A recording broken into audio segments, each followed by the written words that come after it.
শিক্ষাক্ষেত্রে যোগ্য ও প্রশিক্ষিত কর্মীদের ওপর বারবার প্রশাসনিক নিপীড়নের বিরুদ্ধে এবার রাস্তায় নামল অল ইন্ডিয়া ডিএসও।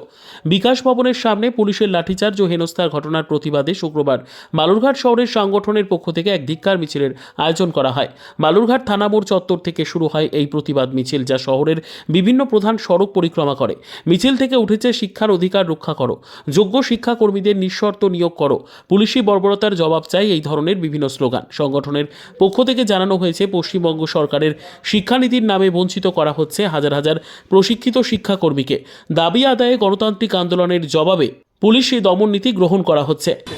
গত 15 তারিখে বিকাশ ভবনের সামনে হাজার হাজার যে যোগ্য শিক্ষক এবং শিক্ষাকর্মী তারা যে ন্যায়সঙ্গতভাবে আন্দোলন করছিল, সেই আন্দোলনে তারা দাবি করেছিল যে মুখ্যমন্ত্রী আসুক, মুখ্যমন্ত্রী এসে তাদের সঙ্গে দেখা করুক এবং তাদের সম্মানের সঙ্গে স্কুলে ফিরিয়ে দেওয়ার জন্য দায়িত্ব নিক। কিন্তু আমরা লক্ষ্য করলাম মুখ্যমন্ত্রী আসা তো দূরের কথা, রাতের অন্ধকারে ব্যাপক পুলিশি অত্যাচার তাদের উপর নামিয়ে আনা হয়। এই পুলিশি অত্যাচারে বহু যোগ্য শিক্ষকের মাথা ফেটেছে, পা ভেঙেছে, চোখ নষ্ট হয়েছে, রক্তাক্ত হয়েছে এবং এই ঘটনা অত্যন্ত নিন্দাজনক।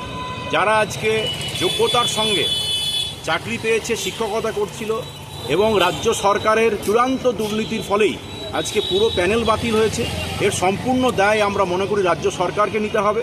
সেই যোগ্য শিক্ষকরা যখন রাজ্য সরকারের কাছে বারবার দাবি জানাচ্ছিল তাদেরকে সম্মানের সঙ্গে স্কুলে ফিরিয়ে দেওয়া হোক, তাদের সেই দাবিকে অমান্য করে যেভাবে পুলিশি অত্যাচার হয়েছে তার প্রতিবাদে আমরা ছাত্র সংগঠন এআইডিএসওর পক্ষ থেকে সারা পশ্চিমবাংলা ব্যাপী আমরা রাস্তায় নেমেছি। গতকাল সারা পশ্চিমবাংলা জুড়ে আমরা প্রতিবাদ দিবস, ধিক্কার দিবস পালন করেছি। আজকে সারা পশ্চিমবাংলায় স্কুল কলেজের ছাত্রছাত্রীরা রাস্তায় নেমে মিছিল করছে। আগামীকালও আমরা রাস্তায় থাকব এবং আগামী 19 তারিখ সারা পশ্চিমবাংলায় আমরা ছাত্র ধর্মঘটে ডাক দিয়েছি।